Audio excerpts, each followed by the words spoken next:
विनाशाय। ओके। तो भगवान ने निष्काम कर्म में अर्जुन को रिकमेंड किया कि अर्जुन तुम तो ऐसा योग, ऐसा तुम पाप करने से डर रहे हो ना, तुम युद्ध क्षेत्र से भागना चाहते हो क्योंकि तुम कर्म नहीं करना चाह रहे हो, तुम्हें लग रहा है कि कर्म करूंगा तो बंधन बनेगा। तो ऐसा नहीं है, कि विधि ऐसी है, कि योग ऐसा है कि तुम अगर पाप तुम कर्म भी कर लोगे और तुम्हें पाप भी नहीं लगेगा, पुण्य दोनों नहीं लगेंगे, तो तुम कर्म बंधन से बंध होंगे नहीं। तो भगवान ने फिर अर्जुन को क्या बताया, निष्काम कर्म योग, ये फल से आसक्त हुए बिना जो तुम्हारे नियत कर्म है उनको तुम करो, ऐसा बताया भगवान ने।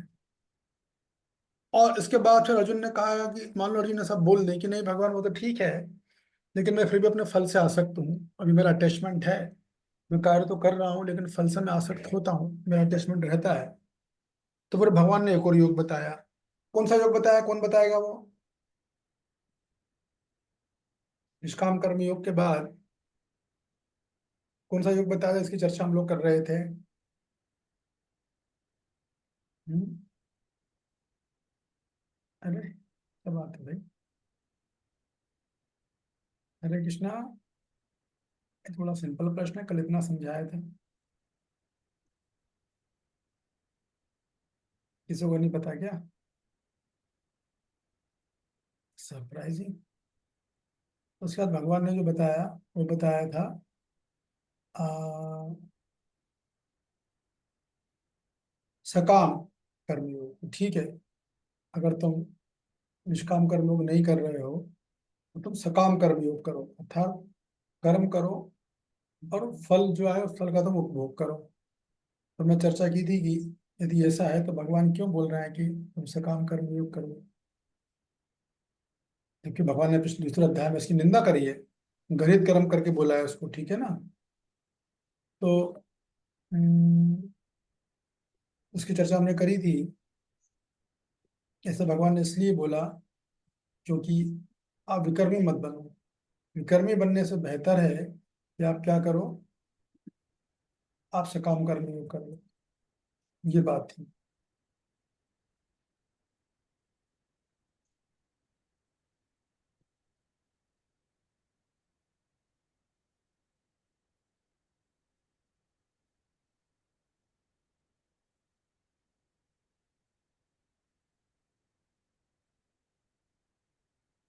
फिर इसके बाद हम्म, सकाम कर्म भगवान ने बताया कि सकाम कर्म योग करो, और फिर भगवान ने पर यज्ञ चक्र बताया, किस यज्ञ चक्र होता है, की साइकिल होती है। एक मिनट, कुछ लोग बोलने के मिल रहा है।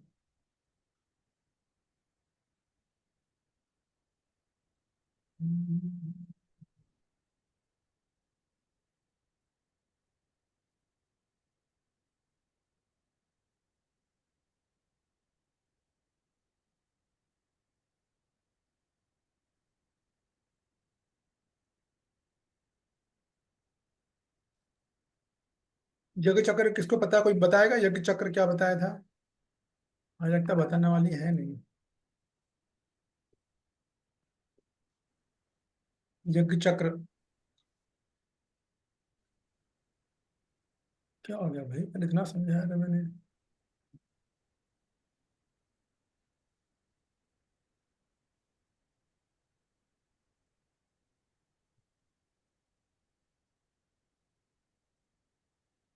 अरे कि मेरी आवाज आ रही है क्या आप लोगों को?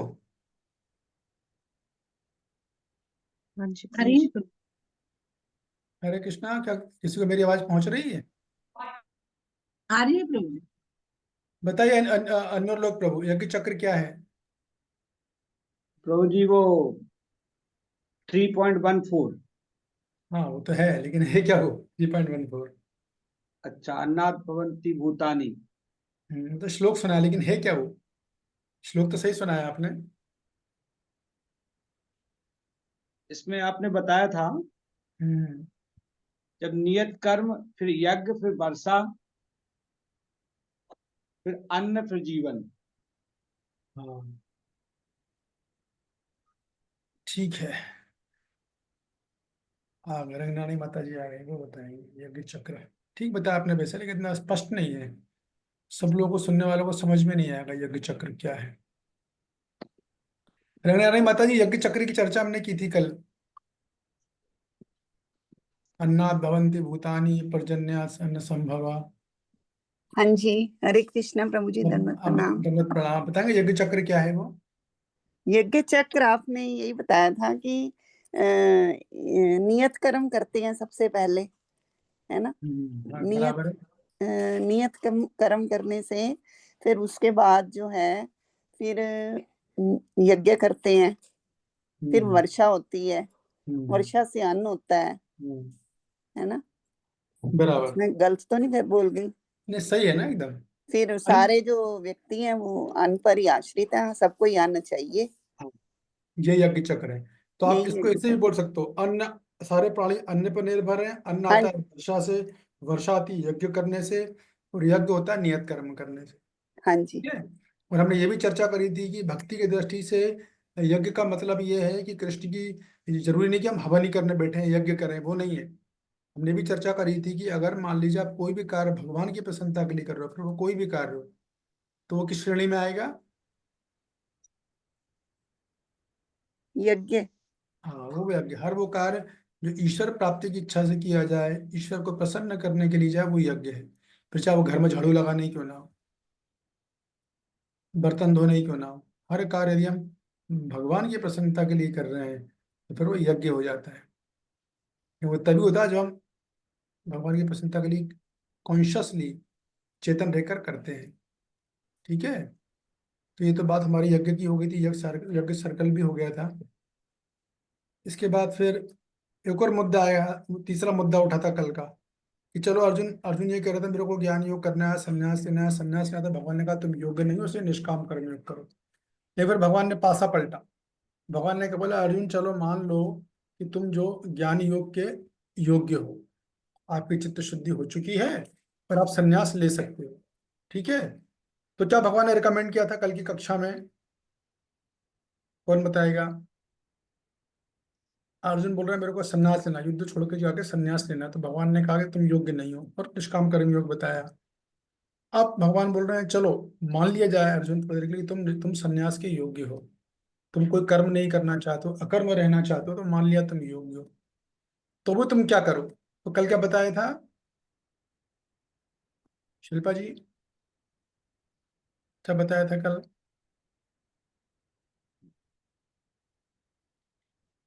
प्रभु जी याद नहीं आ रहा। ओहो, गंभीर समस्या हो गई। ठीक है, रहने दीजिए। चलो अब हम चालू करते हैं श्लोक क्रमांक 21 से। आप सीधा वहीं चलिए।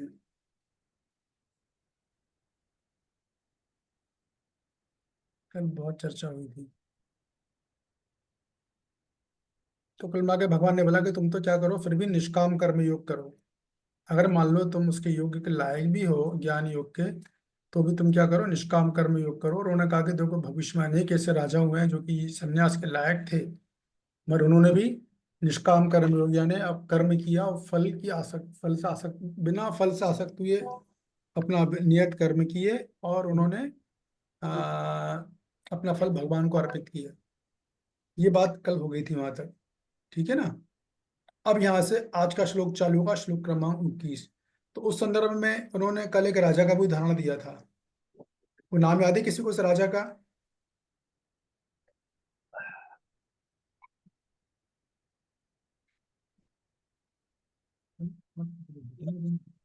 यस, बताइए राजा जनक। नीलांचल माता जी।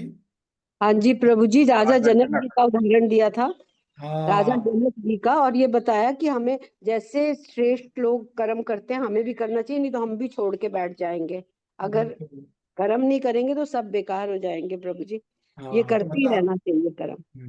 उन्होंने बोला कि अगर मान लो आप संन्यास लेने के योग्य भी हो, इतनी हाँ शुद्धि जी। हो गई हो, तो भी आप जो है कर्म करो। ठीक है। अब क्यों करो? उन्होंने राजा जनक को उदाहरण दिया। अब यहाँ से आगे का श्लोक बता रहे हो। ठीक है। तनु माता जी आप पढ़ोगे? हाँ जी प्रभु जी। यद यद आचरति श्रेष्ठ तत्तद्देवेतरो जना, स यत् प्रमाणम कुरुते लोकस्तद अनुवर्तते। अनुवाद पढ़िए। हरे कृष्ण प्रभु जी, दंडवत प्रणाम। महापुरुष जो जो आचरण करता है, सामान्य व्यक्ति उसी का अनुसरण करते हैं। वो हम्म, अपने अनुसरण कार्यों में से जो आदर्श प्रस्तुत करता है संपूर्ण विश्व उसका अनुसरण करता है। यस, तो महापुरुष जैसा आचरण करेगा सामान्य लोग भी वैसे अनुसरण करते हैं। महापुरुष जो आदर्श बताएगा, स्वाभाविक है कि सामान्य जन जो वो उसी की नकल करते हैं। जैसे आजकल बड़े बड़े रोल मॉडल हैं लोगों के, किसी क्रिकेट रोल मॉडल है, किसी के बॉलीवुड के स्टार के रोल मॉडल हैं, तो जैसा वो करते हैं वही सामान्य जनता भी करती है। तो कौन ये बात बताएगा भगवान ये बात क्यों बोल रहे हैं? क्या गेजिंग होगी, भगवान ये बात किसको बोल रहे हैं और क्यों बोल रहे हैं? कि सामान्य लोग जो महापुरुष जो आचरण करता है सामान्य जन उसी का अनुसरण करते हैं। महापुरुष ने जो आदर्श बना दिया तो बाकी के अनुयायी भी उसी का अनुशीलन करते हैं। तो भगवान ये बात क्यों बोल रहे हैं अर्जुन को? सोचिए, थोड़ा सिंपल है, कोई बहुत कठिन प्रश्न नहीं पूछा मैंने। यस, रंगनारायणी माता जी, रंगनारायणी माता जी बढ़िया पार्टिसिपेट करती हैं। बोलिए रंगनारायणी माता जी। प्रभु जी गलत भी हो सकता है कोई बात नहीं, आप हाथ से थोड़ी लग रही है किसी को, आप बिंदास बोलिए। कि जैसे मतलब जैसे हमारे गुरु महाराज जी है ना, या जैसे जो भी हैं हमारे शिक्षा गुरु वगैरह, तो हम उनको फॉलो करेंगे ना। एक लीडर की क्वालिटीज हैं इसके अंदर कि नहीं ठीक है, आप थोड़ा जा रहे हो। भगवान अर्जुन को क्यों बोल रहे हैं ये बात? आप इनको छोड़िए, गुरु महाराज इन सबको छोड़िए, अभी भगवान अर्जुन की बात हो रही है। तो अब वो क्यों अर्जुन को ये बात बोल रहे हैं? क्योंकि ये एक एग्जाम्पल नहीं, मतलब अगर हम भागवत गीता पढ़ेंगे है ना, तो अर्जुन के माध्यम से हमें बता रहे हैं ना वो भगवान। ओके, तो ठीक कल है। को लोग पढ़ेंगे इसको भगवत गीता को, तो फिर उनको बराबर, भी ठीक ज्ञान है, ठीक होगा। है, समझ गया। यस, बोलिए शिल्पा जी। हरे कृष्ण प्रभु जी, वैसे मैं भी यही बोलने आवाज नहीं वाली आ रहा थी। आपका। अभी माता जी ने बोला कि अर्जुन अच्छा ओके। आवाज हरे थोड़ा, कृष्ण प्रभु जी, मैं भी यही बोलने वाली थी। आवाज ही नहीं आ रही है। चलिए ठीक है, जो मैं बोल रहा हूँ ध्यान से सुनिए। देखिए अर्जुन कौन है? अर्जुन दुनिया का सर्वश्रेष्ठ धनुर्धर है, ठीक है ना? तो भगवान अर्जुन को बोल रहे हैं अर्जुन तुम एक महान व्यक्ति हो और बड़े सर्व विश्व प्रसिद्ध सर्वश्रेष्ठ धनुर्धर हो। सारी दुनिया तुम्हें धनुर्धर के नाम से जानती है, मतलब तुम अपने आप में एक आदर्श हो इस समाज के लिए। तुम भी एक महापुरुष से कम नहीं हो जो युद्ध कौशल की रणनीति में दक्ष बनना चाहते हैं। तुम उनके रोल मॉडल हो। तो क्या होगा अगर तुम रण छोड़ के भाग गए? तो आगे की जनता भी यही सोचेगी चलो भैया हम भी ऐसे करेंगे, अर्जुन नहीं कहता हम भी रण छोड़ के भाग सकते हैं। फिर तो क्या बुराई है इसमें? इसमें कुछ भी गलत नहीं है, बड़े बड़े लोग ऐसा कर रहे हैं। और तुम अगर क्या करोगे, तुम अगर सकाम कर्म करोगे, जैसे भगवान ने कर्म कांड का एग्जाम्पल दिया अर्जुन को कि तुम कर्म कांड करो, तुम अगर आसक्त हो फल से, तो तुम अगर कर्म कांड करोगे तो क्या होगा? बाकी के लोग भी कर्म कांड करेंगे। समझिए इस बात को आप। और तुम अगर संन्यास ले लोगे, तुम अगर ज्ञान योग ले लोगे, तो बाकी ज्ञान जनता भी फिर ज्ञान योग करेगी, जबकि वो उसके लायक नहीं है। हो सकता है कि तुम लायक हो, मगर आम जनता लायक है, कबूल लायक नहीं है, वो तुम्हारी नकल करेगी। तुम अगर अष्टांग योग लोगे तो बाकी अष्टांग योग की भी क्वालिफिकेशन बहुत ज्यादा है, हर कोई करना चालू कर देगा, है ना? तो तुम निष्काम कर्म योग करो ताकि आम जनता तुम्हारा अनुशीलन करे। और प्रभुपाद जी के तात्पर्य में तुम भक्ति योग करो ताकि संसार के सभी लोग भक्ति करें। इस बात को स्थापित करने के लिए यहाँ पर ये श्लोक बोला जा रहा है। यजत आचरति श्रेष्ठा, कि महान लोग जो कार्य करते हैं सामान्य जन उन्हीं का अनुसरण करते हैं। ठीक है कि नहीं है? देख लो, आप फिल्मी हीरो होते हैं, हम उदाहरण लेते हैं, अगर भौतिक एग्जाम्पल लें, हीरो ने अगर बाल कटा लिए अपने, तो जो उनके फैन है वैसे ही बाल कटाने लग जाएंगे। वो आधे बाल कटाएगा तो सब आधे गंजे रहेंगे वो आधी कुछ रखेगा तो सब आधे गंजे का फैशन आ जाएगा। हीरोइन जैसे कपड़े पहनेंगे सब वैसे कपड़े पहनने लग जाते हैं। तो क्रिकेट के स्टार हैं, उनके कुछ अंधविश्वास होते हैं, ग्राउंड में उतरेंगे तो सूरज की तरफ देखते हैं, तो जो उनका फॉलोअर होता है वो भी उतर के सूरज की तरफ देखना चालू कर देते हैं। तो कहने का मतलब ये है कि जो भी आप जो लोग बड़े पद पर आसीन होते हैं, तो सामान्य लोग उन्हीं का अनुसरण करते हैं, उन्हीं की नकल करते हैं। जैसा वो आचरण करेंगे बाकी के लोग वैसे आचरण करने लग जाते हैं। जैसे उदाहरण के लिए आप मंदिर में जाओ, अगर आप देखोगे कि माँ प्रणाम कर रही है भगवान को जाके, तो बच्चों को बोलना नहीं पड़ता बहुत ज्यादा। भाई वो देखा कि माँ अगर प्रणाम कर रही है, बच्चे भी भगवान को प्रणाम करना चालू कर देते हैं। अगर माता पिता समय पर मंदिर जाते हैं, सही जगह अपने जूते उतारते हैं, स्टैंड पे बाकायदा उतारते हैं, तो बच्चे भी उतारना चालू कर देते हैं।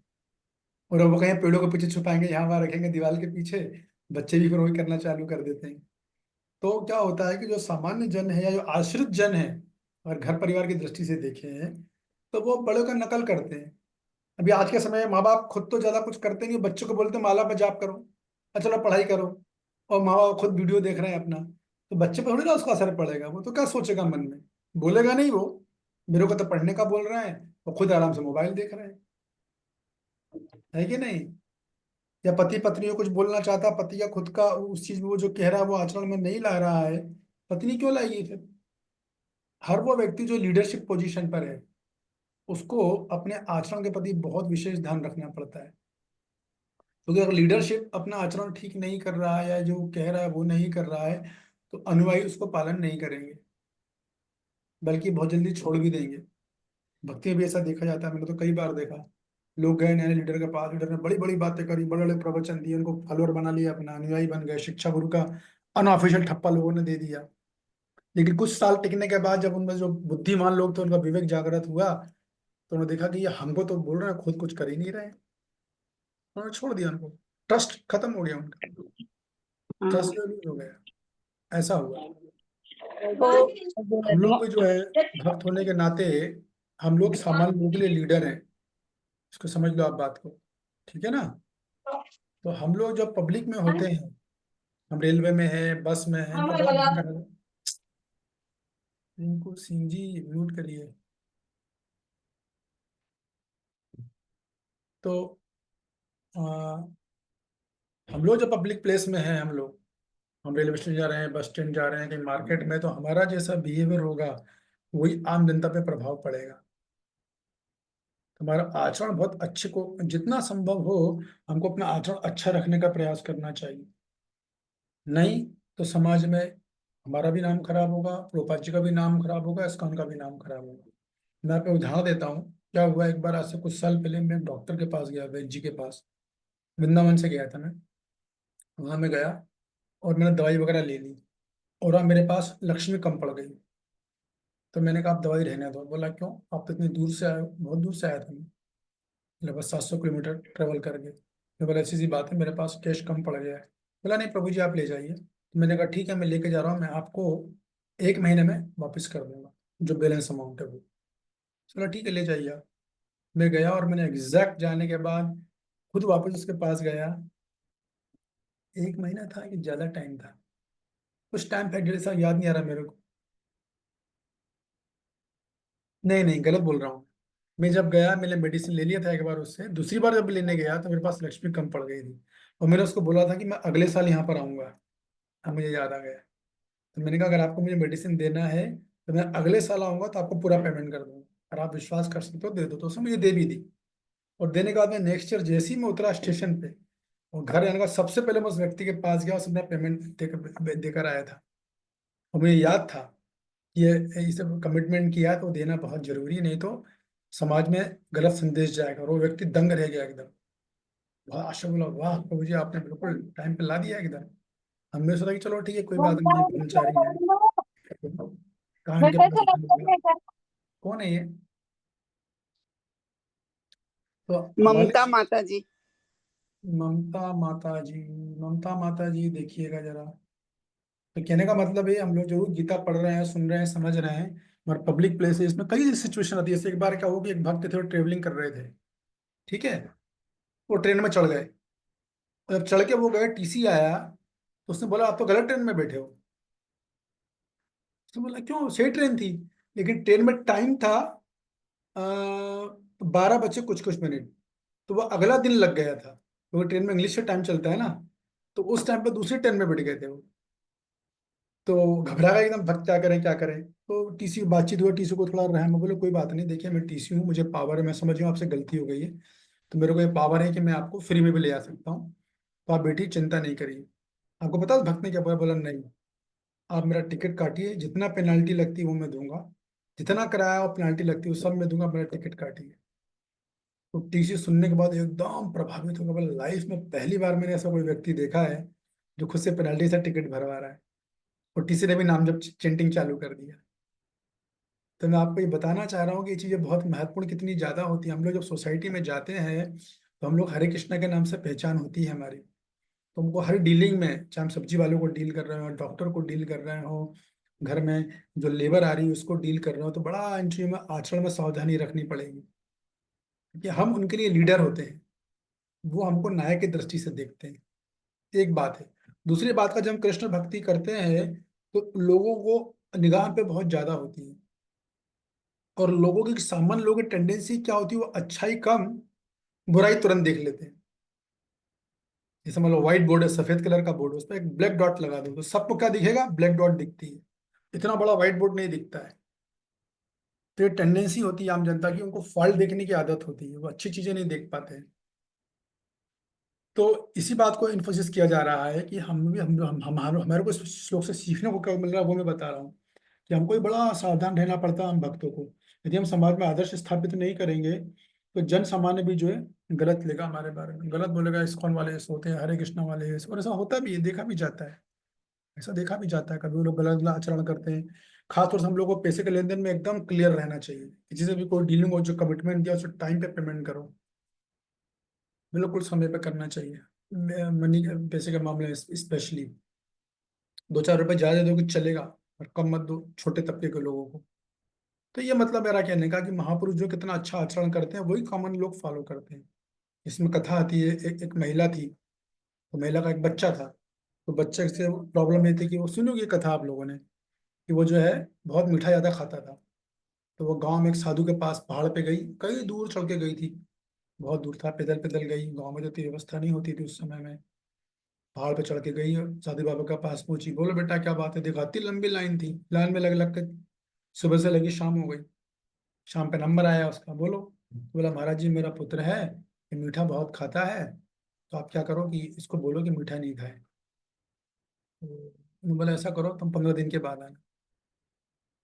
तो वो शौक हुई एकदम, कह रहे वो इतना ही तो बोलना है, 15 दिन बाद क्यों बुला रहे हैं। खैर कुछ कर नहीं सकते हैं भाई, साधु को फोर्स तो किया नहीं जा सकता है। तो ठीक है, 15 दिन यही थे उसने काटे। 15 दिन बाद फिर पहुंची वो, पैदल पैदल पहुंची, पहाड़ पर चढ़ी, फिर लाइन थी, फिर नंबर आया, सुबह की लगी लगी शाम को नंबर आया। उसने फिर बोल दिया एक काम करो 15 दिन बाद फिर आना।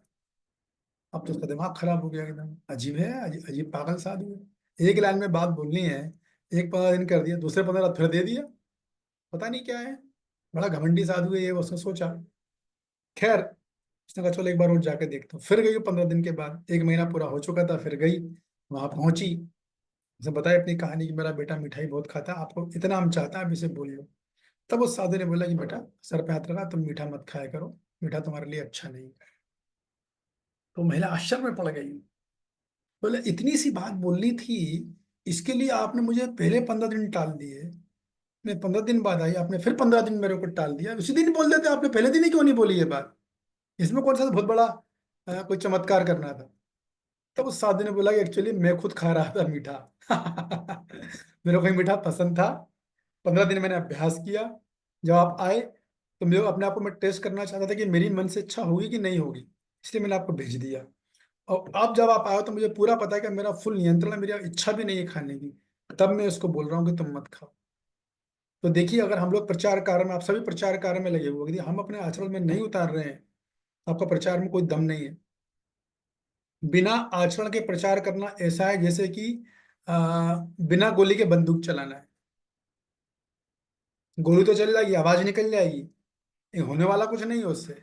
आप प्रचार करके बोल दो कृष्णा ये है, कृष्णा वो है, गीता के बारे में बोल दोगे, लेकिन जब वो देखेगा कि आचरण नहीं है तो क्या होगा, उसका हृदय परिवर्तित नहीं होगा। प्रचार का मतलब लोगों को जानकारी देना नहीं होता है, प्रभुपाद जी बोलते हैं, प्रचार का मतलब होता है लोगों का हृदय परिवर्तित करना। इसके बोलते preaching means transformation of heart, वो होना आवश्यक है। अगर वो नहीं हो रहा है तो आप कितने, और ये देखा जाता है, लोग कूदते फांदते रहेंगे, बड़े बड़े काम करेंगे, चलो मंदिर बनाओ, ये करो, दुनिया भला कर रहे हैं, लेकिन आचरण पे कोई ध्यान अगर नहीं है आपका, तो केवल आपके जो अनुयायी बनेगा वो सब सिगरेट के अनुयायी होंगे, फुल सेंटिमेंटल होंगे, उनको कुछ ज्ञान नहीं रहेगा, ना उनकी विवेक शक्ति होगी, जब जागेगी तब वो आपको छोड़ देंगे। तो देखिए हमारी जो संस्था वो प्रचार की संस्था, लेकिन प्रचार के पहले क्या आता है, सबसे पहले आता है विचार, पहले विचार करो, विचार के बाद आचार करो, आचरण में लाओ, और फिर प्रचार करना चाहिए। ये बोलती है चेतन चरितमृत में, प्रभुपाद जी बोलते पहले विचार, फिर आचार, और फिर प्रचार, ये है एक्चुअली में सीक्वेंस। विचार का मतलब है दर्शन का विचार। पहले दर्शन को समझो अच्छे से, फिलोसफी को समझो, भगवत गीता की कहाँ पर क्या चल रहा है, किस श्लोक में चल रहा है, क्या फ्लो चल रहा है, किस संदर्भ में भगवान कौन सी बात बोल रहे हैं, योगा लेटर से कौन सा योग की बात बोल रहे हैं भगवान, इसको पहले अच्छे से समझो, उसके सारे पहलुओं को समझो, उससे बोलते हैं विचार करना। फिर समझने के बाद उसे आचरण में उतारो जितना प्रयास कर सकते हो अपनी क्षमता के अनुसार। आपको सबकी क्षमता अलग अलग होगी, क्षमता में आचरण में लाओ, और आचरण में लाने के बाद फिर प्रचार करना चाहिए। और कभी कभी अक्सर ये देखा था कि उल्टा ही होता है, सबसे पहले प्रचार करते हैं लोग,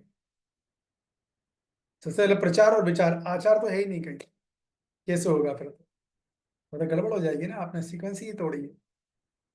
इसलिए सबसे पहले विचार, दर्शन को अच्छे से समझो। अगर मान लो आप बिना विचार के प्रचार कर रहे हो सकता हो कि आपके जो आने वाले लोग हैं वो खुश हो, लेकिन आप कभी हृदय से खुश नहीं रहोगे। ये मैं लिख के दे देता हूँ आपको। कितने भक्त इतने सालों से प्रचार कर रहे हैं, मन में संतुष्टि नहीं है, उनकी सेटिस्फाइड नहीं है, क्योंकि भगवान संतुष्ट नहीं होने देंगे। बात ये है। तो पहले एक, हाँ, अगर कोई चाहे तो तीनों एक साथ कर सकता है, आचार भी कर ले पहले अच्छे से, विचार विचार तो पहले जरूरी है, फिर अपना आचार और प्रचार साथ में करता रहे। ठीक है ना? तो देखिए, ऐसा नहीं कि हम लोग जो है कि हम लोग, हमारी कोई बोल सकता है प्रभु हम तो प्रचार की संस्था में है, हमें तो प्रचार करने का बोला प्रभुपाद जी ने। प्रभुपाद जी ने बोला प्रीचिंग इज द एसेंस, प्रचार ही सार है। तो आप क्या उत्तर दोगे उसको फिर? हाँ, प्रचार का सार नहीं, प्रचार का सार क्या है? प्रचार का सार है आचार, और आचार का सार है विचार। तो आचरण भी होना, हम लोग, अगर आप प्रीचिंग कर भी रहे हो तो कर सकते हो, लेकिन साथ में आचरण भी डब्बे भी डालना है। और वो आचरण, सही आचरण तब आएगा जब विचार सही होगा। ये है। तो अच्छा तो ये है कि भैया पहले अच्छे से विचार बना लो, थोड़ा बहुत प्रैक्टिस कर लो, आचरण कर लो, फिर कूदो मैदान में।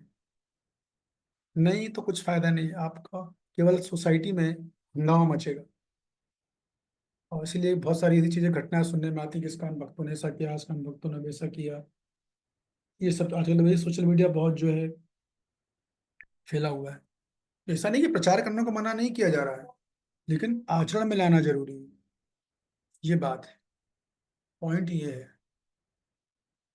एक मिनट। तो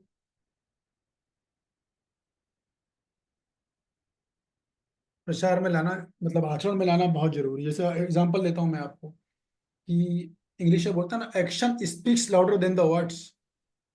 आदमी की जो क्रियाएं हैं, जो वचन हैं, वो उसके शब्दों से ज्यादा बोलते हैं। तो देखा जाए तो व्यक्ति को प्रचार एक्चुअली में अपने क्रियाओं से करना चाहिए,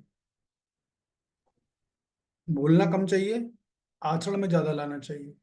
वो जो प्रचार होता है वो बहुत तगड़ा प्रचार होता है, वो बहुत जबरदस्त असर डालता है लोगों पर। पर अगर आचरण में नहीं है, फिर आप कुछ भी करोगे वैसा है, बिना उसके बंदूक चलाना है, बिना बिना गन पाउडर के।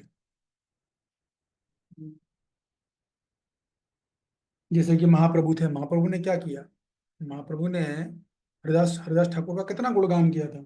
तुम्हारा आचार कितना बढ़िया है, तुम्हारा प्रचार दोनों उच्च कोटि का है, विचार, आचार और प्रचार तीनों उच्च कोटि का है। ये खुद महाप्रभु ने इनको बोला था, किसको? हरिदास ठाकुर को। तुम्हारी तीनों चीज बहुत बढ़िया है। तो सिंपल सी बात है, यदि हम लोग भक्ति करेंगे और भक्ति में यदि हम आदर्श स्थापित नहीं करेंगे, तो जन सामान्य क्या करेगा? वो जो है आपकी, वो दूसरे लोगों को आदर्श मान लेगा। फिर वो फिल्मी स्टार के पास जाएगा, रॉक स्टार के पास जाएगा, क्रिकेट स्टार के पास जाएगा, पॉप स्टार के पास जाएगा। ये करेगा, क्योंकि लोगों को तो कोई ना कोई आदर्श व्यक्ति चाहिए। आम जनता को कोई ना कोई लीडर चाहिए होता है, क्योंकि उनको खुद में इतना विवेक नहीं होता है। इसलिए वो जो ढूंढते हैं कि हमको तो व्यक्ति चाहिए। इसलिए हमारा खुद का अगर आचरण अच्छा होगा, तभी हम जन सामान्य में, बाहर की दुनिया में लोगों को ठीक से हम जो है प्रचार कर पाएंगे। नहीं तो ये केवल समाज में उत्पात मचाना है। श्रुति स्मृति पुराण आदि करके एक श्लोक है, जिसमें प्रभुपाद जी बोलते हैं कि जिसको शास्त्रों का अध्ययन अच्छे से नहीं और प्रचार कर रहा है, तो वो क्या कर रहा है? वो समाज में उत्पात मचा रहा है और कुछ नहीं कर रहा है।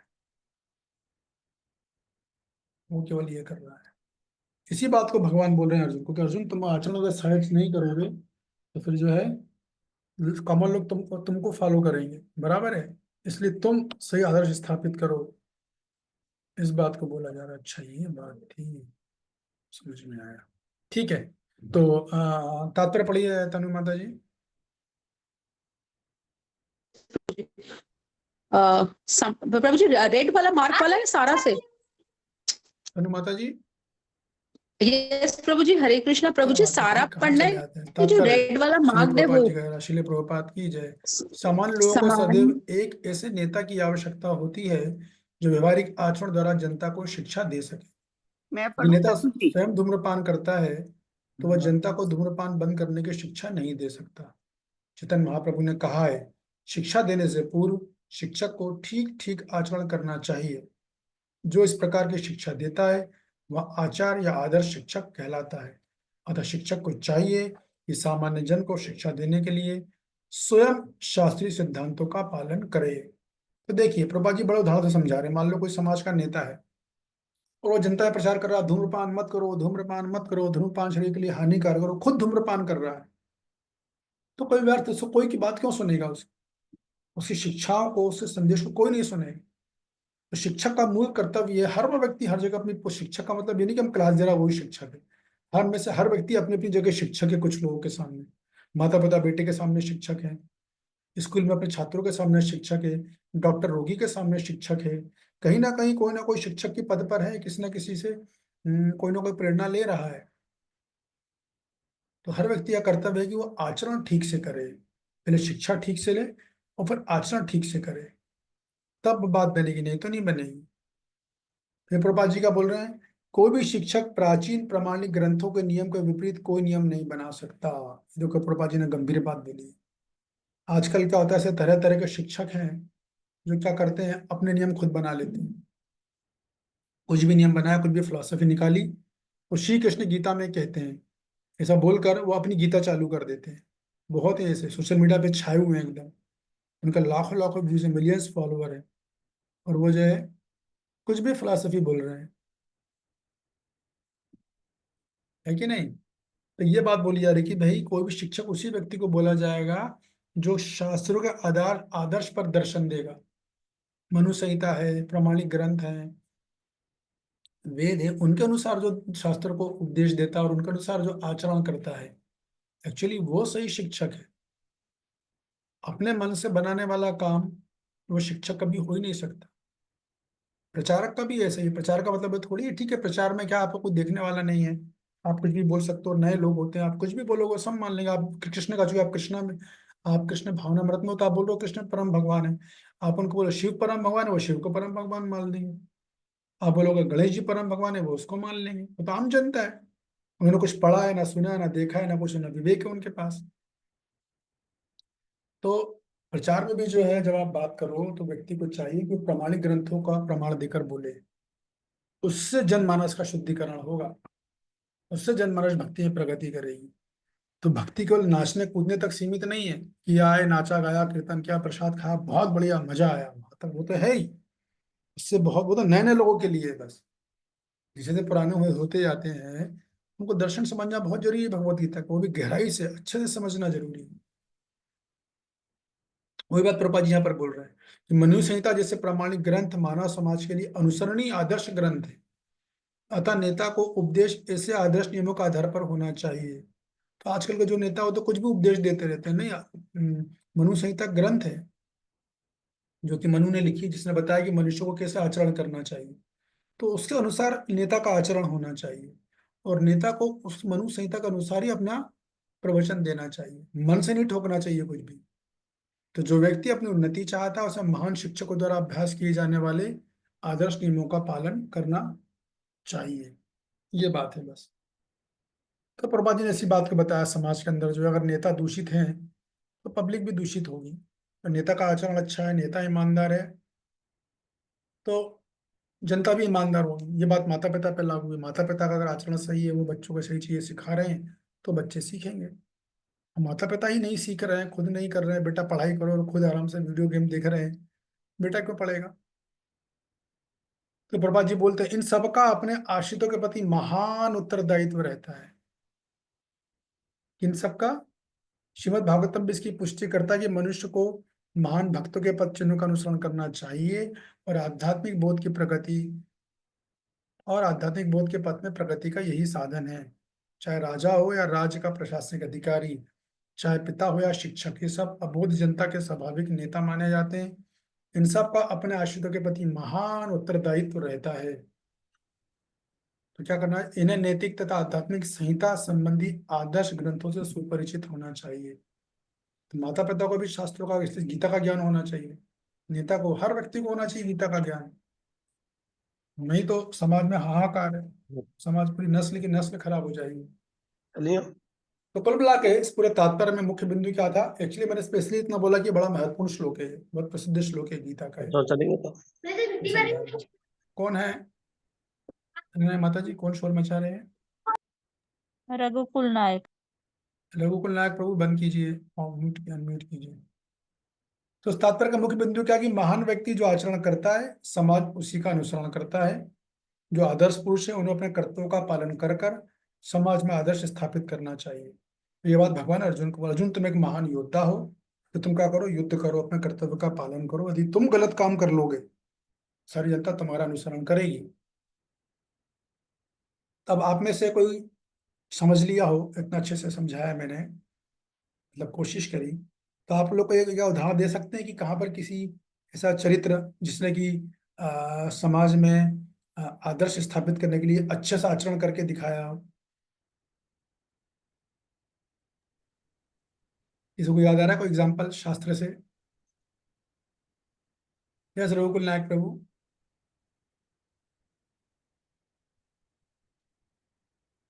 हरे कृष्णा प्रभु जी। जनक महाराज जी, जनक महाराज जी। हाँ वो तो है, वो तो चर्चा हमने कर ली, कल भी हो गई थी और आज भी हमने बोला उनके अलावा। अभी अभी सीधा जुड़ा हूँ प्रभु जी अभी। अच्छा ठीक है, कोई बात नहीं। राजा अम्बरीश भी है। राजा अमरीश कैसे, बता, एक्सप्लेन कीजिए। राजा अम्बरीश राजा होते, भगवान की भक्ति करते रहे और राजा भी थे वो। और राजा होने के साथ साथ में अपने राज्य के कर्तव्य करते करते और जो है वो पूरा भगवान की भक्ति में भी पूरे समय लगे रहे। तो उन्होंने आदर्श क्या दिया, स्थापित स्थापित क्या किया? आदर्श तो भक्ति का स्थापित किया, वो राज्य करते हुए भी भक्ति करते रहे। ठीक है, ओके। एक्चुअली आप एग्जाम्पल सही है, लेकिन आप उसे एक्सप्लेन थोड़ा ठीक से नहीं कर पा रहे हो। अमरीश महाराज ने नवदा भक्ति का आदर्श स्थापित किया था कृष्ण भक्तों के लिए। जो कृष्ण की भक्ति करते हैं, जो नवदा भक्ति करते हैं, किस प्रकार 9 तरह की भक्ति की जा सकती है, इसका उन्होंने आदर्श स्थापित किया था। ठीक है, उदाहरण तो बढ़िया था। यस रामेश्वरी जी, और कोई उदाहरण? बहुत उदाहरण है, कमी नहीं है, विचार करो, आप थोड़ा दिमाग को दौड़ाइए। हरे कृष्ण प्रभु जी। हाँ अर्जुन। हाँ, एक्सप्लेन कीजिए। महापुरुष जो आदर्श बताए गए, जैसे सामान्य जनता भी करेगी, तो भगवान ये बात क्यों बोल रहे थे उसमें अर्जुन को कि अर्जुन दुनिया के सर्वश्रेष्ठ धनुर्धर है और तुम अपने आप आदर्श हो। तुम तो भी बढ़िया बताया आपने, लेकिन आप बोल रहे हो कि अर्जुन को उदाहरण देते, अर्जुन ने कैसे किया? अर्जुन ने आदर्श कैसे स्थापित किया सामान्य जनता के लिए? अर्जुन ने सामान्य जनता के लिए इस तरह से किया ना कि तुम अगर कर्म कांड करोगे या तुम अपना कुछ भी करोगे तो ये बताया अर्जुन को ना।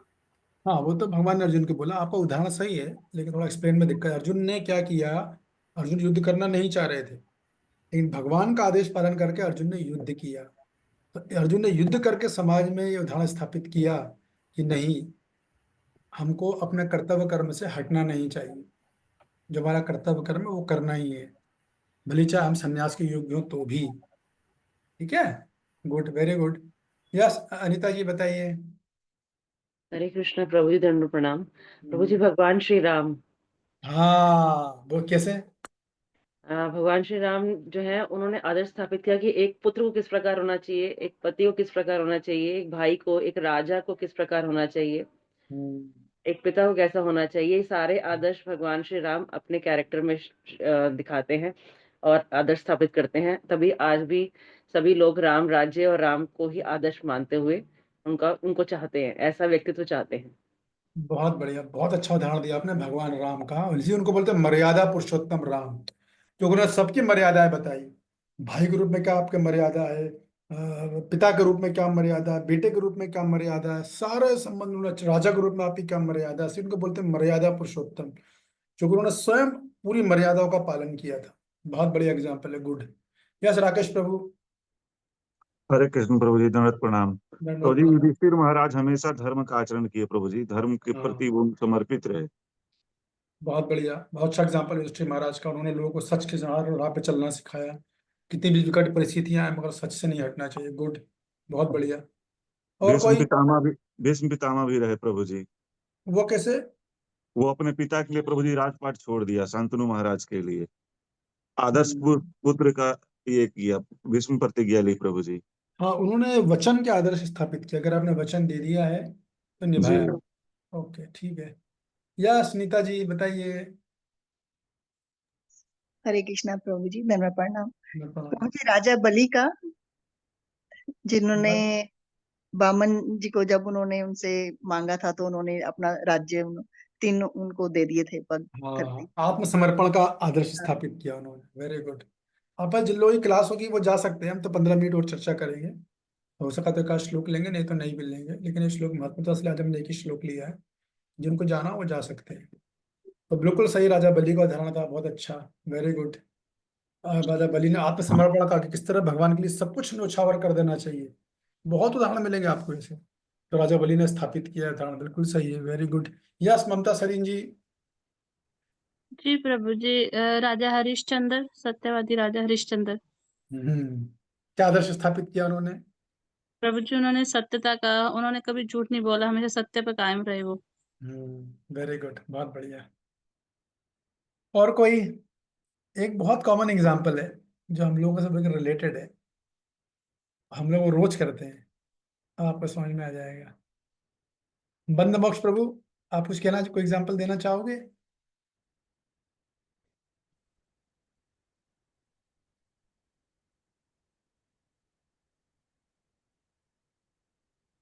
हम्म, और कोई? अर्चना जी कोई हरे एग्जाम्पल यार? हाँ जी, कौन हरे बोल रहा है? कृष्णा प्रभु जी, मैं रिंकू हूँ। हाँ बोलिए रिंकू जी। ये ध्रुव महाराज, कौन? ध्रुव महाराज। वो कैसे आदर्श स्थापित किया? पहले तो ये था उनको कि हमारे पिताजी के गोदी में बैठना था, लेकिन नहीं बेटा, उसके बाद फिर जंगल में गए। हम्म, जंगल में उनको थोड़ी देर तपस्या की, उसके बाद नारद जी मिला उनको, फिर ये बोला तो हम्म, सब कुछ छोड़ दिया था। हम्म, हाँ, बराबर है। तो उन्होंने क्या आदर्श का स्थापित किया उन्होंने? उन्होंने आदर्श स्थापित आदर्श, किया। हाँ, तो इसीलिए ना धन के ये सब कुछ छोड़ दिया ना, लोभ लालच सब कुछ छोड़ के भगवान के प्रति प्रेम हो गया उनको। हाँ, युधिष्ठिर इनका महाराज भा का नहीं? हाँ, युधिष्ठिर महाराज, हाँ। नहीं, आप किनका बोल रहे हो उदाहरण? इनका ध्रुव महाराज के लिए। गुरु, तो ध्रुव महाराज का जो आता है वो एग्जाम्पल जो आता है वो प्रमुखता आता है उनकी दृढ़ता के लिए, डिटर्मिनेशन हाँ, के लिए। दृढ़ता, दृढ़ निश्चय, मुझे हाँ। करना ही है चाहे जो हो जाए, तो उन्होंने बहुत जबरदस्त आदर्श स्थापित किया। वेरी गुड, बढ़िया एग्जाम्पल दिया है। आप सबको धीरे इंडिकेटर जाग रहे हैं। यस दीपिका जी बताइए। हरे कृष्णा प्रभु जी। प्रभु जी, मैं थोड़ा प्रयास करूंगी। प्रभु जी, कुंती महारानी भी हो सकती है ना, क्योंकि उनके जीवन में भी इतने कष्ट आए लेकिन उन्होंने भगवान का कभी साथ नहीं छोड़ा और डाउट नहीं किया। यस हो सकती है। कुंती महारानी की पता है यूनिकनेस क्या है? कुंती महारानी की यूनिकनेस ये थी कि दुनिया दुखों से भागती है और वो दुख मांग रही थी। हाँ जी प्रभु जी, वही वही। ये उनकी वो थी यूनिकनेस। तो यस, इस केस में उनका एग्जाम्पल लिया जा सकता है। और कौन देगा? यस धनधारिणी माता जी बताइए। हरे कृष्ण प्रणाम प्रभु जी, प्रयास करो। भरत महाराज प्रभु जी, भरत महाराज काय के लिए? उसने मतलब उसकी माता ने उसके लिए वो राज्य चुना था कि राजगद्दी बैठे, लेकिन भगवान के लिए उसने उसको भी छोड़ दिया था कि इसमें भगवान राम बैठेंगे, इसका अधिकार है। अच्छा, भरत, राम के भाई भरत। जी प्रभु जी। हाँ, उन्होंने वैराग्य का, क्या बोलते हैं उसको, अनासक्ति का जबरदस्त उदाहरण दिया था, जबरदस्त आदर्श स्थापित किया था। बड़ा भाई की गद्दी है, मैं नहीं बैठूंगा। यस गुड, बहुत बढ़िया। यस हर्षना जी। हरे कृष्णा प्रभु जी। प्रहलाद महाराज प्रभु जी, काय के लिए? प्रभु जी उन्होंने ऑपोजिट सिचुएशंस के अंदर भी उन्होंने भक्ति नहीं छोड़ी, नवदा भक्ति का उन्होंने उदाहरण दिया प्रभु जी इस चीज का आदर्श स्थापित किया कि ऑपोजिट जो कंडीशंस होती है, वो एक राष्ट्रीय स्कूल में जन्मे थे, उनके सभी में के भक्ति के विरुद्ध वो था प्रभु जी, सारा का सारा एटमोस्फेयर प्रतिकूल, उसमें भी उन्होंने हाँ। भक्ति का वो करा प्रभु जी। प्रतिकूल परिस्थितियों में भगवान का भजन कैसे किया जाता है, यहाँ तक कि उन्होंने तो माँ के पेट में भजन करके दिखाया। गुड, बहुत बढ़िया। यस, अन्य और लोग प्रभु। यस प्रभु, भगवान परशुराम वो काय के लिए? अपने पिता की आज्ञा के लिए दृढ़ निश्चय थे। हाँ, वो तो पुत्र बहुत भक्ति अच्छा के लिए। एग्जाम्पल है और उसको समझने के लिए काफी बुद्धि चाहिए। आप लोगों को शायद पता हो या ना हो कि परशुराम के पिताजी थे जमदाग्नि। जमदाग्नि। तो उनकी जो पत्नी थी, उनकी पत्नी ने मन में भी उन्होंने अपने पुत्र को बोला कि तुम क्या करो, अपनी माँ की गर्दन काटो। पहले उन्होंने उनके 100 पुत्र थे, तो एक एक पुत्र को बुला के बोला, सबने माँ की गर्दन काटने से मना कर दी। उन्होंने परशुराम को बुलाया, परीक्षा ली थी उन्होंने। अब पहले जो है गर्दन काटिए और फिर जो है आप देवी गर्दन काटिए। उन्होंने सबकी गर्दन काट दी थी। जमदाग्नि खुश हो गया, वरदान मांगो, तो वो भी चतुर थे। तो परशुराम ने बोला कि नहीं, आप इन सबको दोबारा जीवित कर दो, तो दोबारा जीवित हो गए। यस, बढ़िया एग्जाम्पल था। धन्यवाद अनुलोक प्रभु। यस, नीलांचल माता जी। हरे कृष्णा प्रभु जी। प्रभु जी, मुझे परीक्षित महाराज जी का बहुत अच्छा लगता है, जिनको पता था 7 दिन के बाद चले जाना है, मैंने ये छोड़ना है, और उन्होंने 7 दिन में ही अपना सारा रास्ता तैयार कर लिया परम धाम के लिए, भागवत को सुन के।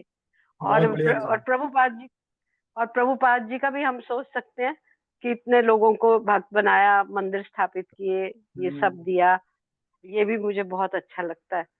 और अर्जुन जी की शरणागति तो फेमस है ही प्रभु जी, शरणागति तो पहला ही है भक्ति का सोपान। यस यस, ठीक है, धन्यवाद। बढ़िया एग्जाम्पल दिया आपने माता जी सभी। यस ज्योति जी, फिर एक मैं दे दूंगा, फिर हम खत्म करेंगे। हरे कृष्णा प्रभु जी। हाँ जी। गलती हो जाए तो सॉरी, मुझे कोई गलती एक नहीं, तो कोई गलती नहीं। सबरी माता जी, तो एक मुझे लगता है जी राम जी भी, क्योंकि जैसे उनके पिताजी ने कहा और वो उस मतलब आदर्श उसके हिसाब से जी। हाँ, शबरी माता की एग्जाम्पल हम ले सकते हैं, लेकिन वो जाएगा पेशेंस में, यानी धैर्य में। उन्होंने धैर्य का गजब उदाहरण स्थापित किया था कि वो जवान से बूढ़ी हो गई, मगर गुरु का आदेश था, इतना विश्वास था कि नहीं भगवान आकर तुम्हें दर्शन देंगे, तो बराबर वो सेवा करती रही, उन्होंने सेवा छोड़ी नहीं। यह शबरी माता एग्जाम्पल है। एक और एग्जाम्पल है, मैं आपको देता हूँ भगवान चैतन्य महाप्रभु का। चैतन्य महाप्रभु ने ऐसा आदर्श स्थापित किया, संकीर्तन आंदोलन का ऐसा आदर्श स्थापित किया कि आज तक संकीर्तन आंदोलन चल रहा है और हम सब उसका अनुशीलन कर रहे हैं। तो भगवान राम, चैतन्य महाप्रभु, युधिष्ठिर महाराज, ध्रुव महाराज, शबरी देवी, बहुत एग्जाम्पल जो आपने सारे एग्जाम्पल यहाँ पर, बहुत बढ़िया, थैंक यू वेरी मच। अब जिन लोगों ने हाथ उठाया अपना हाथ हटा ले, हो गया, एग्जाम्पल तो हो गए। अब यदि आगे चर्चा से संबंधित से कोई प्रश्न है तो प्रश्न पूछ सकता है वो हाथ उठा के। प्रभु जी,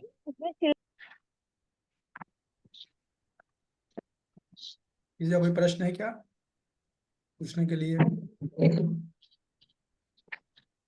लता माता जी म्यूट नहीं करती हैं। हरे कृष्णा प्रभु जी, सादर प्रणाम। हाँ जी, कौन? रेणु पाठक प्रभु जी। हाँ जी, आप कहाँ से हो माता जी? प्रभु जी हम तो वाराणसी से हैं। अच्छा अच्छा। प्रभु जी, गोपियों का भी तो एग्जाम्पल आता है। किसका? गोपियां। हम्म। वो भी तो कृष्ण से बहुत प्रेम करती थी, वो हाँ, तो प्रेम का स्थापना की थी। हाँ, तो उन्होंने क्या आदर्श यही कहना स्थापित था किया? जी प्रभु जी, आदर्श। ठीक है माता जी, थैंक यू, स्वागत है आपका। आप शायद पहली बार आ रहे हो क्या इस क्लास में?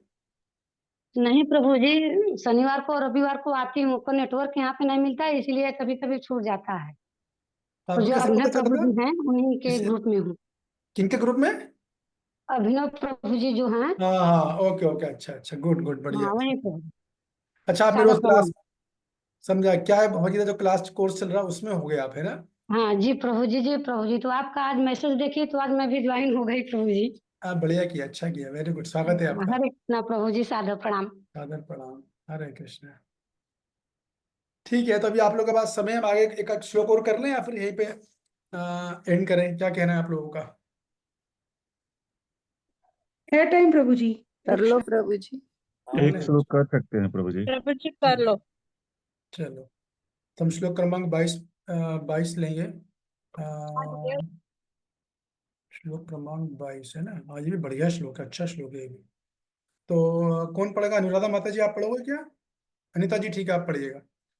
न मैं पार्थस्ति कर्तव्यम त्रिशिलोकेषु किंचन नानावाप्तम व्याप्तम वर्त एव च कर्मणि। अनुवाद। हे प्रथापुत्र, तीनों लोकों में मेरे लिए कोई भी कर्म नियत नहीं है। ना मुझे किसी वस्तु का अभाव है और ना आवश्यकता ही है, तो भी मैं नियत कर्म करने में तत्पर रहता हूँ। तो देखिए, पहले भगवान ने अर्जुन को बोला, अर्जुन सर्वश्रेष्ठ धनुर्धर हो। अगर तुम रण से भाग गए तो सब रण से भागने लगेंगे। तुम सकाम कर्म करोगे, सब सकाम कर्म करने लग जाएंगे। और तुम निष्काम कर्म योग करोगे तो बाकी के लोग भी निष्काम कर्म करेंगे। अब भगवान अपना एग्जाम्पल दे रहे हैं। चलो, तुम लोग तो क्या जीवात्मा, तुम्हें तो कर्म करने के लिए जरूरत है, लेकिन हे प्रतीप ना मैं पार्थस्थि कर्तव्यम, हे पार्थ मेरे लिए कुछ कर्म नियत नहीं है, मेरा कोई कर्तव्य नहीं है। मुझे तो भगवान थोड़ी ना कोई वैदिक नियमों का पालन करना है। उनके लिए कोई कर्म नियमित नहीं, तीनों लोकों में कोई कर्म नहीं है उनके लिए। और ना ही भाई, आदमी कर्म क्यों करता है? कर्म इसलिए करता है कि उसके पास कुछ चीजों का अभाव होता है, उसको उनके अभाव की पूर्ति करनी होती है, उन चीजों की आवश्यकता होती है, इसलिए तो व्यक्ति को कर्म करना है। कुछ भी तो कम से कम उधर पोषण के लिए तो कर्म करना ही पड़ेगा, घर बैठे तो खाना आएगा नहीं। बराबर है कि नहीं है? तो भगवान बोले मेरे पास ना कोई कर्म नियत है और ना मुझे किसी वस्तु का अभाव है, ना मुझे कर्म करने की आवश्यकता नहीं, क्योंकि सब कुछ तो भाई मेरा ही है।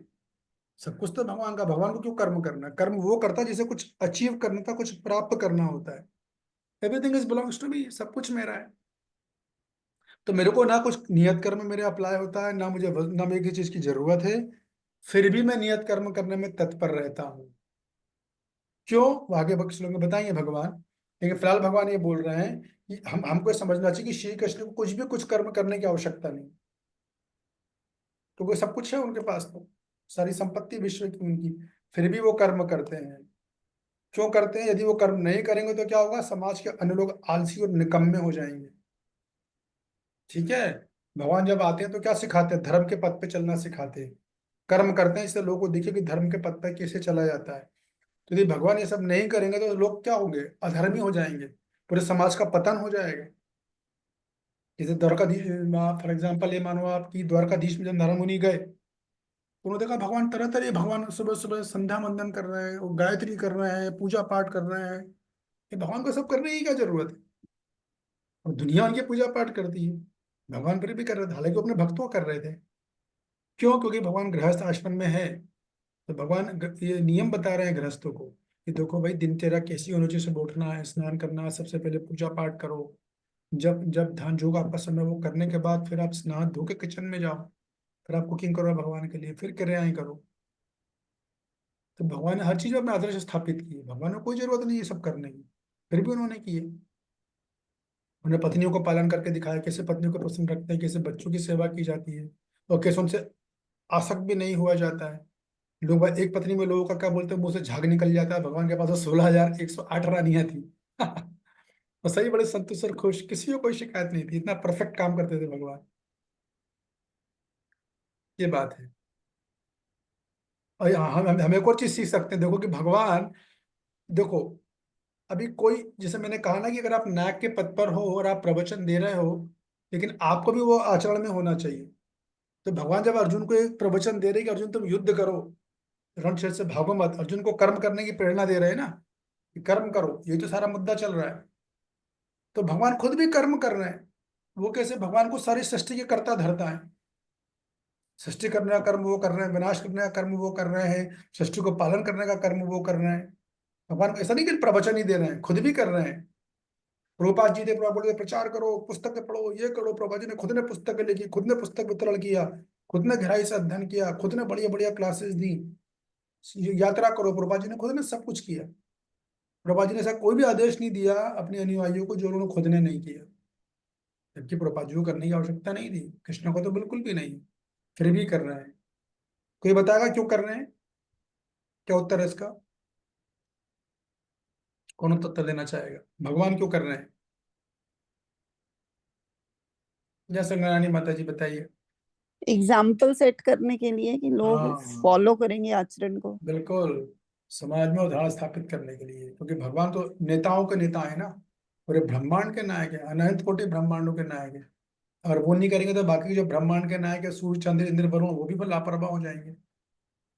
जिस दिन ऑफिस में बॉस नहीं होता उस दिन क्या करते हैं नीचे वाले? खूब मजे करते हैं क्योंकि आज दिन बॉस काम नहीं कर रहा तो हम भी नहीं करेंगे, ऐसा हो जाता है।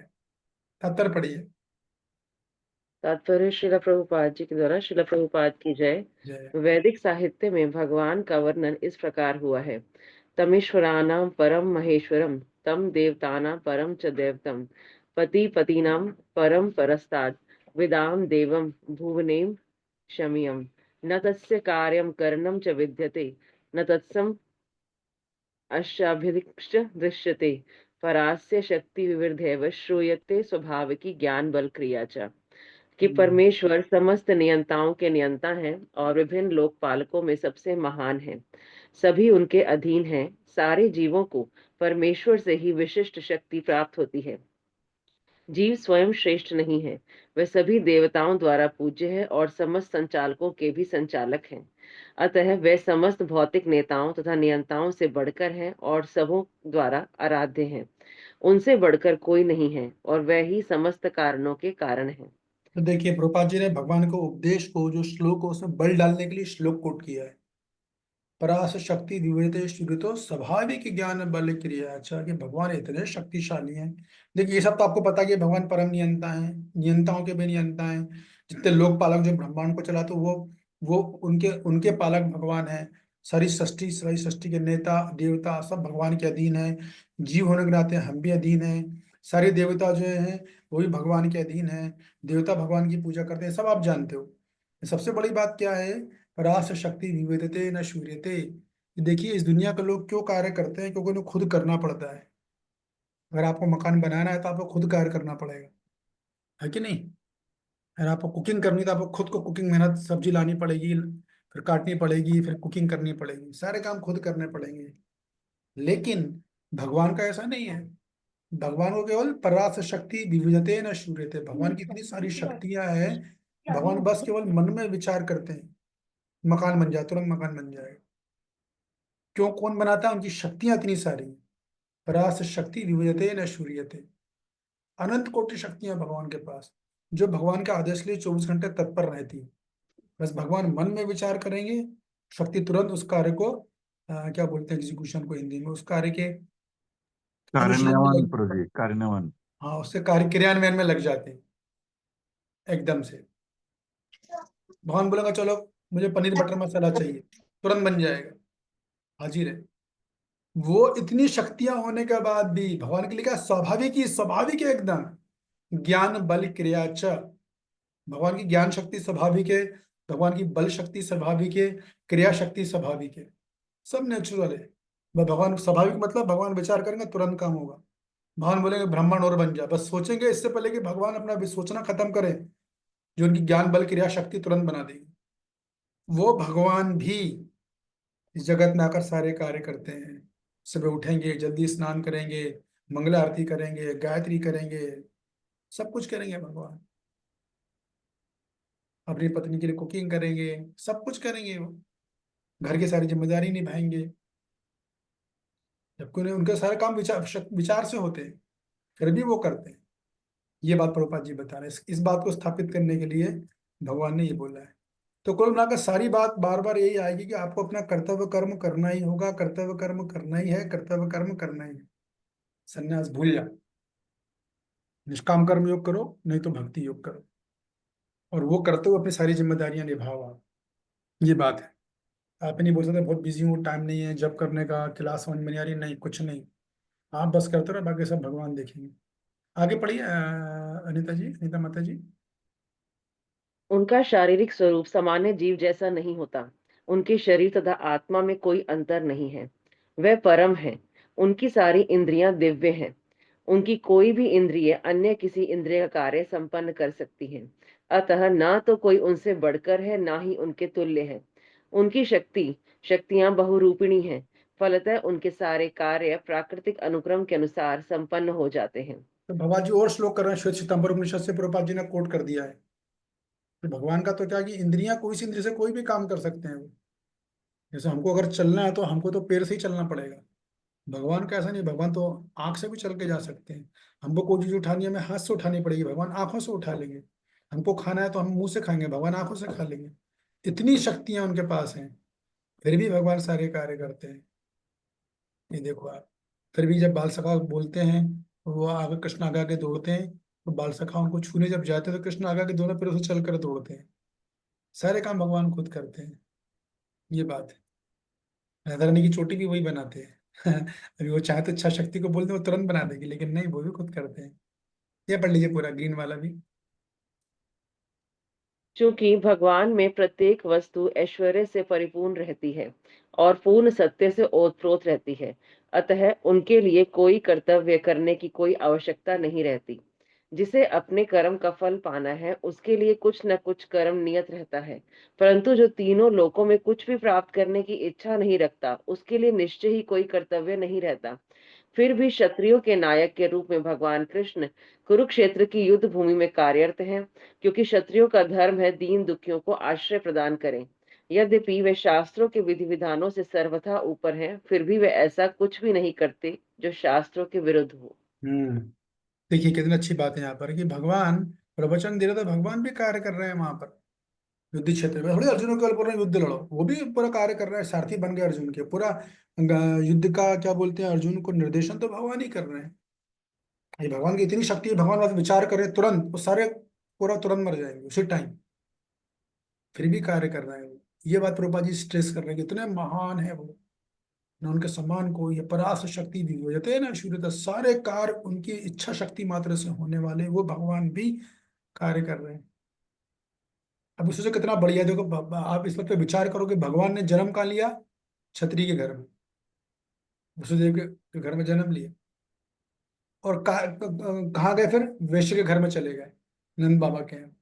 वहाँ वैश्य का कार्य किया, गाय चला रहे हैं, वैश्य का कार्य है, ठीक है नहीं, कृषि गोरक्षा वाणिज्य। और फिर क्या किया, शूद्र का कार्य भी किया। कुर्मता का शूद्र कार्य कब किया भगवान ने, प्रभु जी शायद सारथी बनकर। हाँ गुड। और राजसूय यज्ञ में भी उन्होंने जूठन उठाई थी। हाँ पूरा शूद्र कार्य राशि में जो लोग आए उनके जूते उठा उठा के रखते थे, वो बड़े प्रेम से साफ करके इच्छा से किया उन्होंने, जितने कार्य किए। और फिर अभी यहाँ पे कुरुक्षेत्र के मैदान में क्या करेंगे, ब्राह्मण बन के उपदेश देंगे गीता का। सारे कार्य किए उन्होंने, ब्राह्मण क्षत्रिय वैश्य शूद्र, हालांकि वो शास्त्रों से ऊपर है, उन्हें कुछ करने की जरूरत नहीं। ये बात प्रभुपाद जी बोल रहे हैं, यद्यपि वे शास्त्रों के विधि विधानों से सर्वथा ऊपर हैं, फिर भी वैसा कुछ नहीं करते वो शास्त्रों के विरुद्ध हो। भगवान शास्त्रों के विरुद्ध कुछ भी कर सकते हैं लेकिन नहीं करते वो। तो भगवान ने चारों कार्य करके दिखाए, ब्राह्मण क्षत्रिय वैश्य और शूद्र, और सब जो भी कार्य किए सब टॉप क्लास परफेक्शन के साथ किए उन्होंने, क्योंकि भगवान भगवान है। तो इसी बात को बोला यार, भगवान भी ये बोल रहे कि देखो अर्जुन को, मेरे को भी तो देखो, ऐसा नहीं कि मैं तुम्हें कल प्रवचन दे रहा हूँ और खुद बैठा हूँ, नहीं। अरे तुम तो चलो कार्य करना पड़ेगा क्योंकि तुम तो क्षत्रिय हो, मैं तो इस वर्णाम सिस्टम से ऊपर हूँ एकदम, तुम्हें तो पालन करना पड़ेगा क्योंकि धर्म के रास्ते पर चलो, तुम्हें शास्त्र के विधि विधान के अनुसार कार्य करना पड़ेगा, मेरे को तो कोई जरूरत नहीं। तो ऐसा नहीं कि मैं कल तुम्हें प्रवचन दे रहा हूँ, मैं खुद आचरण भी कर रहा हूँ। इसलिए बोला यद्यत अतिथि श्रेष्ठ, क्योंकि यदि मैं खुद आचरण करके तुम्हें प्रवचन दूंगा, खुद युद्ध नहीं करूंगा, दुनिया तो ये बोलेगी कैसा कृष्ण है, खुद प्रवचन दे रहा, खुद कुछ कर ही नहीं रहा है। बस ये बात थी। भगवान अपना एग्जाम्पल भी दे दी कि देखो भाई मुझे कुछ करने की जरूरत नहीं, फिर भी मैं करता हूँ, ये बात है। ठीक है, मेरा ख्याल आज का तो क्लास बड़ा सरल होगा। किसी का कोई प्रश्न होना तो नहीं चाहिए, वैसे कोई प्रश्न है किसी का कुछ तो पूछ सकता है, नहीं तो फिर कोई एक दो कमेंट देकर फिर हम सत्र को यहीं पर अंत करेंगे। कल फिर मिलेंगे शाम के 6 बजे। यस डॉक्टर नीता जी बोलिए। हरे कृष्ण प्रभु जी। हरे कृष्णा। प्रभु जी मैं ये क्वेश्चन पूछ रही थी कि जैसे अभी लास्ट में आपने बताया कि भगवान हर जगह एग्जाम्पल सेट कर रहे हैं अपने आप को उदाहरण देके कि मैं कुछ मतलब मैं सारे कर्म बंधनों से मुक्त हूँ, फिर भी मैं सब कुछ कर रहा हूँ। लेकिन जब युद्ध की बारी आई थी तो भगवान जी ने फिर अर्जुन से क्यों कहा कि मैं सिर्फ तुम्हारा सारथी बनूंगा और युद्ध में अस्त्र शस्त्र नहीं उठाऊंगा? हम्म। तो क्यों उन्होंने कहा? फिर ये बात क्यों बोली? क्यों कहा मतलब समझा नहीं मैं आपका प्रश्न। मतलब जैसे अभी मतलब हर चीज वो एग्जाम्पल देके सेट कर रहे थे कि देखो मैं भी सब कर्म बंधनों से मुक्त हूँ, लेकिन फिर भी मैं सब कुछ कर रहा हूँ ताकि लोग जो इस भौतिक संसार में है वो इन सब चीजों को फॉलो करें। लेकिन जब युद्ध हो रहा था तो फिर अर्जुन से उन्होंने क्यों कहा कि हम सिर्फ तुम्हारे सारथी के रूप में तुम्हारा साथ देंगे, अस्त्र शस्त्र मतलब युद्ध में लड़ाई नहीं करेंगे, अस्त्र शस्त्र नहीं उठाएंगे? नहीं तो ये तो भाई उन्होंने कर्म किया ना, उन्होंने कर्म करने के पहले ही बोल दिया कि भाई मैं ऐसा कर्म करूंगा, मैं अस्त्र नहीं उठाने वाला हूँ। उन्होंने पहले ही क्लियर कर दिया। भाभी उन्होंने अपना आचरण बताया कि आप सामने वालों को अपनी स्थिति पहले ही क्लियर कर दो, एंड टाइम पे धोखा मत दो किसी को, जो कलयुग के लोग करते हैं। उन्होंने पहले ही बोला अर्जुन देखो ऐसा ऐसा है कि अगर मैं एक तरफ मैं हूँ, एक तरफ मेरी सेना है, किसी एक को चुनना है जी और मैं युद्ध और जो मैं जिस क्षेत्र की तरफ जाऊंगा मैं युद्ध भी नहीं करूंगा। तो ये तो उन्होंने यहाँ पर भी आदर्श स्थापित कर दिया अपना, कि सामने वालों को पूरी सिचुएशन क्लियर बता दी एकदम। ये तो बहुत अच्छी बात थी ये। मतलब जो कहना था वो पहले ही उन्होंने बता दिया था कि हम ये करेंगे ये। यस, वो हम लोग की तरह थोड़ी कि हम लोग एंड टाइम पे मना करें। हाँ हाँ कर लेंगे प्रभु जी, कर लेंगे, यस माता जी कर लेंगे, जैसी टाइम है प्रभु जी किया क्या, अरे नहीं प्रभु जी वो हुआ ये और हुआ वो है कि नहीं? जी ऐसा नहीं प्रभु। है? जी जी बहुत जी अच्छा आदर्श उन्होंने स्थापित किया कि देखो इस तरह से आचरण किया जाता है, और कितना स्पष्ट थे एकदम क्लियर, पूरी पारदर्शिता। जी बहुत बढ़िया चीज सिखाई उन्होंने आदर्श। तो वो जो भी कर रहे हैं सब में नंबर वन है। भगवान तो भगवान है, हम उनकी नकल कभी नहीं कर सकते, लेकिन क्योंकि हम भगवान हमें अवसर दे रहे हैं उनकी गीता सुनने का, पढ़ने का, समझने का, तो हमें ये प्रेरणा लेनी चाहिए और अपने जीवन में जहां तक संभव हो उतारने का प्रयास करना चाहिए। ये बात है। ठीक है। जी जी प्रभु जी। थैंक यू प्रभु जी। ओके धन्यवाद, थैंक यू सो मच। कोई कमेंट किसी का आज की क्लास के बारे में? तनु माता जी आप बहुत दिनों बाद आए हो, आप ही बोलिए, आपसे सुनना चाहेंगे।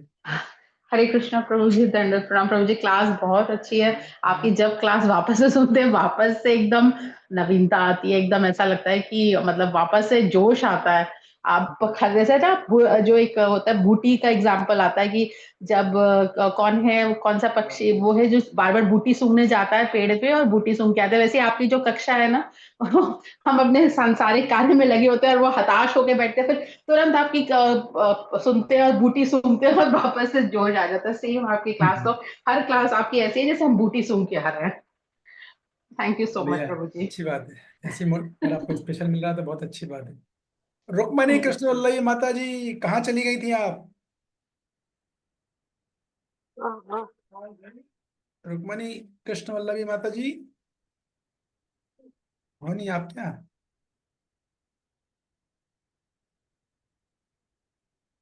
दिव्या बासा की छत। शिल्पा जी बोलिए।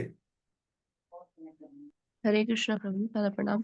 प्रभु जी आपकी मतलब कल की क्लास के लिए भी कमेंट होगा और आज के लिए भी, कि मेरी साधना काफी दिनों से थोड़ी डगमगा सी गई थी, लेकिन आपकी कल क्लास ली और आज क्लास के बाद वो ट्रैक अच्छा। पे आ चुकी है।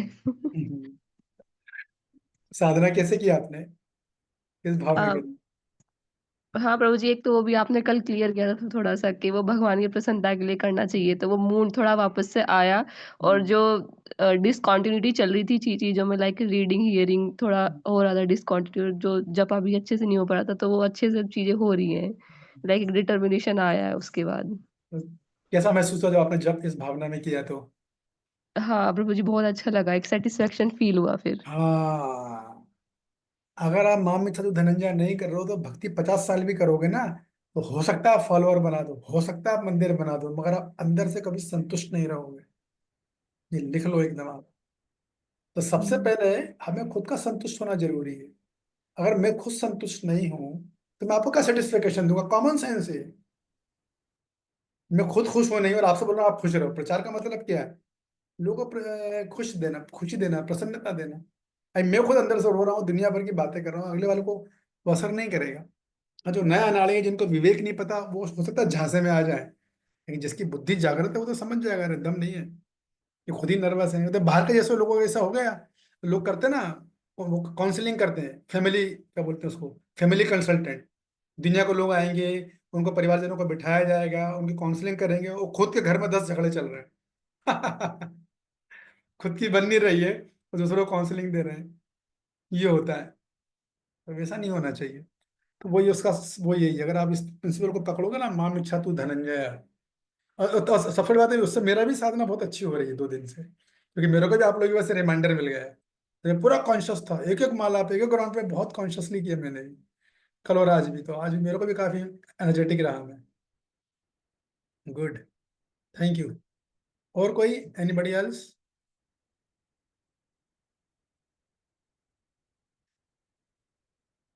नीता माता जी, आप बोलोगे कुछ? फिर मैं एंड कर देता हूँ, समय कितना हो गया? हरे कृष्णा प्रभु जी। हरे हाँ जी कृष्णा। प्रभु जी, मैं तो खैर फर्स्ट टाइम ही सुन रही हूँ, पर मुझे इतनी अच्छी लग रही है कि मुझे सुनने का होता है कि मैं कुछ समझने की कोशिश करती हूँ आपकी क्लास से ना। तो बहुत अच्छी वंडरफुल क्लास है प्रभु जी आपकी। तो टफ आपको समझने में कुछ ऐसा लग रहा है कि क्लास बहुत कठिन है या जटिल है, ऐसा कुछ लग रहा है नहीं, क्या? आप तो इजी वे से समझा रहे हैं कि समझ में आती है। ठीक है, बढ़िया है। हाँ जी। नीलांचल माता जी, लास्ट कमेंट, फिर मैं एंड कर दूंगा। जी प्रभु जी, तनु माता ने बहुत अच्छा एग्जाम्पल दिया था। जब सांप और नेवला आपस में लड़ रहे होते हैं, और जब नेवला हारने लगता है तो वो साइड में जाता है, एक बूटी सूंघ के आता है, तो फिर एनर्जेटिक महसूस करता है। तो वो सांप और नेवला का एग्जाम्पल था। वो नेवला बूटी सूंघ के आता है, फिर सांप से लड़ता है, तो उसको हरा देता है, मार देता है। तो संसारिक कार्यों में लगे। या तनु ने बोला ना कि अभी कोई बूटी सूंघ के आता, तो वो बता नहीं पाई ठीक से। सांप और नेवला की थी ये। तो सांप जब नेवला हारने लगता है सांप से, तो वो जाता है अंदर, उसकी कोई बूटी है जो उससे एनर्जी लेता है, उसको सूंघ के आता है, फिर नेवला के साथ युद्ध करता है, सांप के साथ युद्ध करता है, तो उसको हरा देता है फिर। तो हम लोगों का, जब हम संसारिक में लगे होते हैं, आपकी क्लास अटेंड नहीं करते, तो ऐसे ही हारने जैसी पोजीशन हो जाती है हमारी, फिर हम बूटी सूंघते हैं। तो ये बिल्कुल सेट एग्जाम्पल है आपकी क्लास के लिए, क्योंकि ऐसा हम महसूस करते हैं सब लोग का। तो मैं तो महसूस करती हूँ, तनु भी महसूस करती है, तभी एग्जाम्पल दिया था। तो एनर्जेटिक है, हमें आगे भी संसार में भी करने होते हैं, तो एनर्जेटिक महसूस करते हैं आपसे एनर्जी लेके। और भजन में तो खैर नो डाउट कि हम लोग फिर से लगते हैं, अच्छे से कोशिश प्रयास करते हैं, वो तो करना ही है। तो आपकी ना मिस हो तो ज्यादा अच्छा है, क्लासेस हम लोग रेगुलर रहे, वो ज्यादा अच्छा है हमारे लिए। वो तो बेस्ट है एकदम, उसमें तो कोई संदेह नहीं। रेगुलर रहेंगे तो वो बूटी रोज, हम लोग वो वैसे नेवले में रोज बूटी सूंघना है हमें रोज बूटी सूंघनी पड़ेगी, हमें रोज बूटी रोज सूंघने वाले। या प्रभु जी रोज एनेस्थीसिया लेंगे तो पेन भी नहीं होगी, संसारिक का जो उथल पुथल है इसकी पेन भी नहीं होगी। तो डोज नहीं लेंगे तो पेन महसूस करेंगे ही। तो बहुत अच्छा लगा मुझे ये बात। हाँ जी, ठीक है, धन्यवाद, थैंक यू वेरी मच। कल हम फिर मिलेंगे शाम को 6 बजे, आप लोग तैयार रहिएगा। हरे कृष्णा। हरे कृष्णा प्रभु जी, प्रभु जी, धन्यवाद प्रभु जी, धन्यवाद।